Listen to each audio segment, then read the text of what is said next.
Hello, welcome to my new topic ART यानी कि accessory reproductive techniques. Guys, आप सबको पता तो होगा ही ना कि जहां बहुत सारी कॉम्प्लिकेशंस आ जाती हैं, बेबीज नहीं हो पाते हैं, वहां पर काफी सारे लोग ऐसे होते हैं जो ART की हेल्प से बेबी कंसीव करते हैं। सो मैं आपको फर्स्ट ऑफ ऑल मैं आपको बता दूं, इसको ना आप रिप्रोडक्टिव टेक्निक्स भी बोल सकते हैं।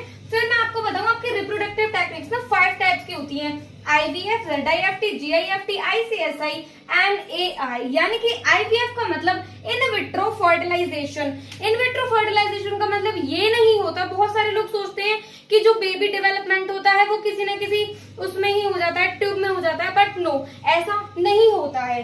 दूसरा आपका आता है ZIFT यानी कि जाइगोट इंट्राफेलोपियन ट्रांसफर।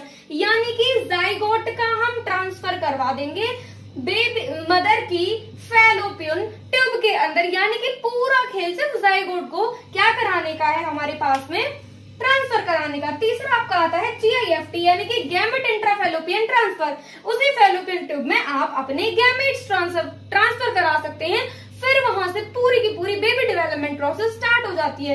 उसके बाद आपका आता है ICSI इंट्रासाइटोप्लाज्मिक स्पर्म इंसेमिनेशन, यानी कि स्पर्म इंसेमिनेशन साइटोप्लाज्म के अंदर करवाना। उसके बाद आपकी आती है AI यानी कि आर्टिफिशियल इंसेमिनेशन, जिसमें आर्टिफिशियल इंसेमिनेशन करवाया जाता है।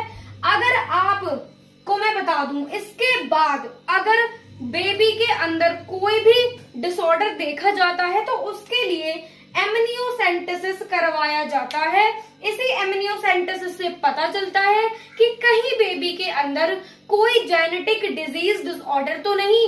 अब एमनियोसेंटेसिस क्या होगा ना कि बेबी के अंदर से जो एमनियोटिक फ्लूइड है उसको एक सिरिंज में लेंगे, उस फ्लूइड का टेस्ट करवाते हैं, जिसमें सारी की सारी चीजें क्लियर हो जाती हैं कि बेबी नॉर्मल है, एबनॉर्मल है, कौन सा उसका बेबी का सेक्स है, मेल है, फीमेल है, या फिर कोई डिसऑर्डर तो नहीं है। So this is all about your ART accessory reproductive techniques. So bye bye, see you soon in the next video.